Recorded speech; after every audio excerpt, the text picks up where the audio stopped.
think it's a tragedy that so many children are able to get a reasonable mark by getting things nearly right. In the world of work, 6 out of 10 doesn't happen. That might have got you a grade C at GCSE. It doesn't get you a grade C here, I'm afraid. I wanted to hear the views of Lord Digby-Jones, the former head of the CBI and now Trade Minister. We're not actually getting enough people who just have basic maths and have an ability in basic maths coming into the world of work. Therefore, what happens is employers, and indeed colleges of education, they all have to do remedial training. They all have to go through 3 or 4 months. They're being taught to count.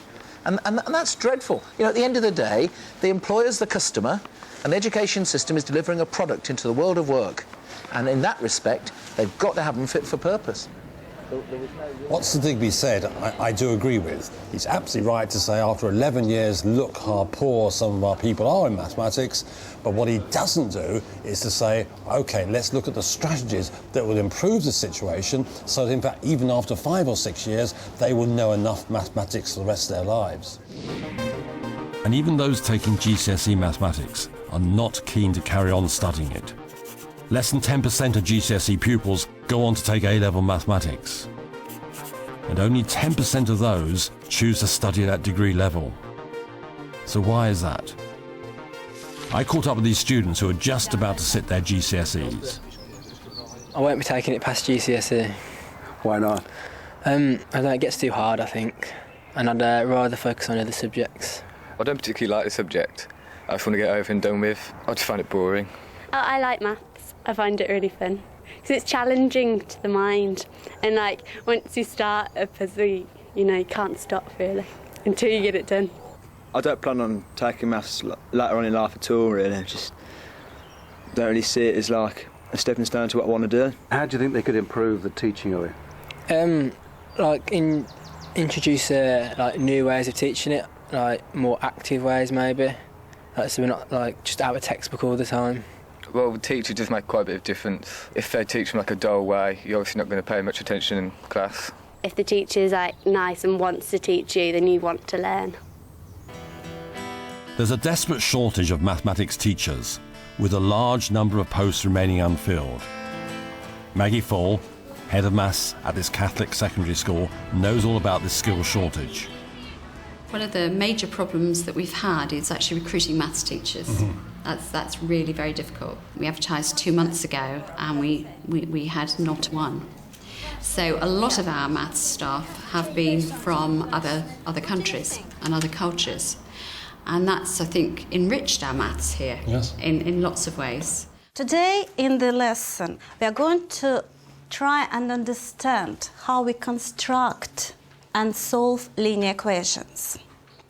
Olga, a maths graduate from Russia, is just one of the latest international signings at St. Joseph's.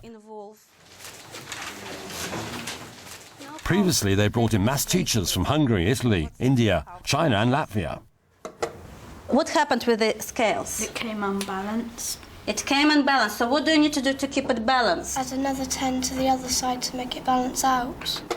Fantastic. What do we need to write next, Veronica? An equals. Why is it equal? What can we see? Because it's balanced. Balanced. Write down equals. Why do you love mathematics so much? I really like the subject. I think it's so logical and so beautiful.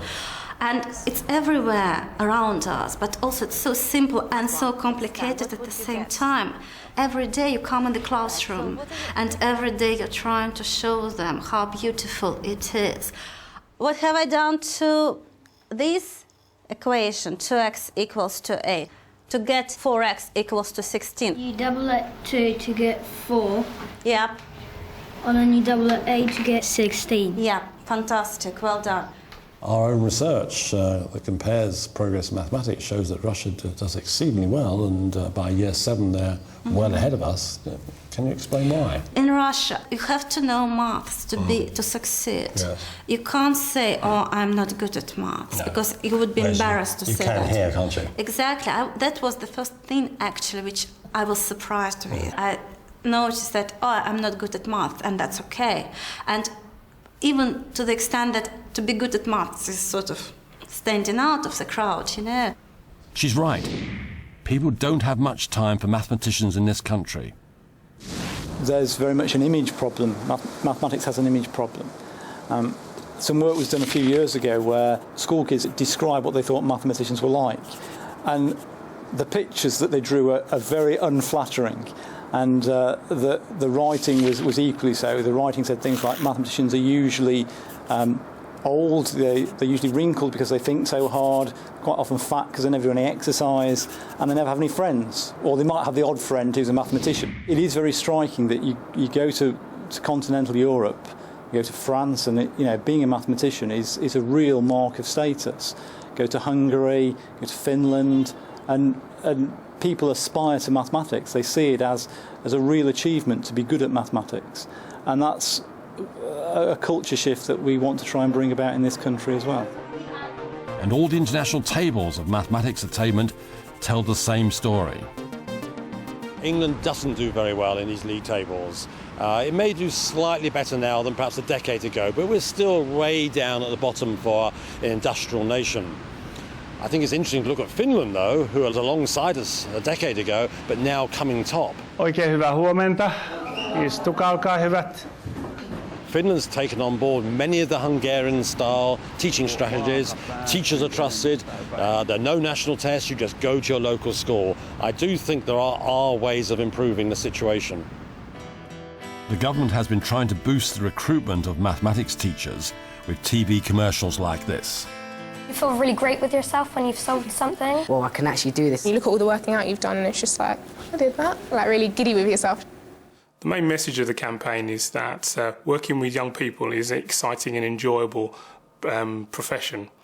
And within that, teaching maths, as we now have a dedicated maths advert, it's great to see people enjoying solving problems and working things out with the teacher. And it's important to get a sense of that enjoyment and the uplift that can give to teachers in seeing that happen amongst their pupils. It's all about angles, isn't it? 15% off at your favourite shop. When I straighten my hair, it's a 180-degree angle. If you go back to 2000, we were probably recruiting just about 1,000 people a year to maths teacher training. We're now recruiting over 2,000 people a year. Recruitment's been really good. I mean, TDA have done a superb job in bringing people into the profession. I think my concern would be, are they the right people? We have many young people coming in, only going to spend a couple of years in the job. They get rid of their student loans, they have nice golden hellos. I want people who love teaching, who love kids, and who love mathematics. I don't think we are getting people who are half-hearted about teaching at all. With the range of people coming in, whether they be young graduates or career changers over 30, what we find is people have a real interest in the subject they want to teach. They are committed to doing a really good job with the pupils, and they really feel that they want to serve the community in that, and I think that's a real bonus. But recruitment drives won't solve the big problem, the fact that the vast majority of primary teachers don't feel equipped to teach mathematics. I'm doing my party piece again, but this time to an audience of primary school teachers, all using the Mathematics Enhancement Programme. It says 22. And all credit to them, they're not ashamed to admit their weaknesses. Most of us have only perhaps hit O-level maths. Some of us hit it a very long time ago. I mean, it's GCSE now. And some of us would admit that we struggle with maths. A lot of people end up teaching maths who really aren't mathematicians and haven't got a feel for the subject. So that doesn't mean they can't teach it as a subject, but they don't, because they don't have the sort of wider sort of feel for mathematics, they often can't communicate the real depth of mathematics and show how it all fits together. Exactly my point, and that's why I'm leading this after-school training session. But the teachers can find it quite a challenge. You'll see this sort of concept comes up lots and lots, and it is quite a difficult one for pupils to start with, even at Key Stage 2. So going through there, clearly you've just got the one line of symmetry there, you've got the one down there, haven't you? You've got the one across there, but the one down there, you two there. This one, none, okay? And this one, remember we're looking at mirror lines, not rotational symmetry, and this one has 4, okay?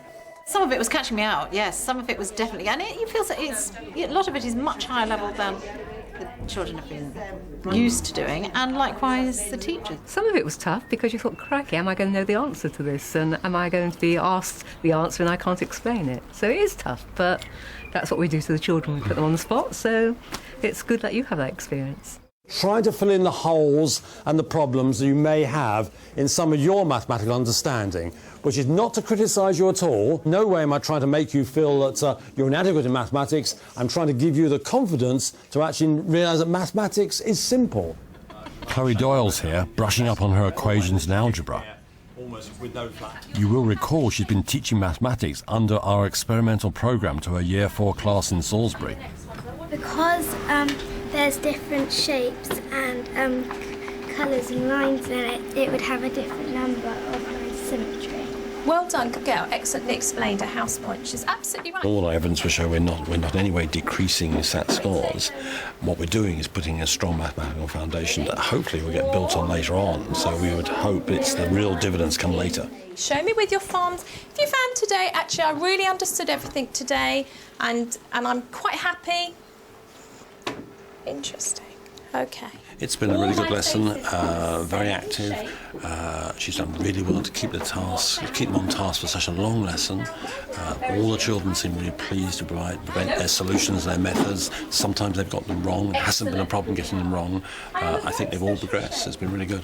I think some of the staff actually found it quite difficult at first because although the children are much more proactive, you are driving the pace and you're having to think about transitions and what they need. And I think that, to be honest, that has been quite tiring for some people. Well, I can see you're on the go all the time, aren't you? Yeah, and you're having to, although the lesson planning given to us by you is very thorough and it's fantastic in terms of types of extension activities and questioning, you do need to amend it to suit the needs of the children. And you've got to amend it on the go, haven't you? On the go. But I find that by plugging those little gaps, by making them do hands-on things, they're then getting the concepts much, they're really embedded now, they're getting them much quicker, which is excellent. Well done, all of you. You've worked really hard today. OK, excellent.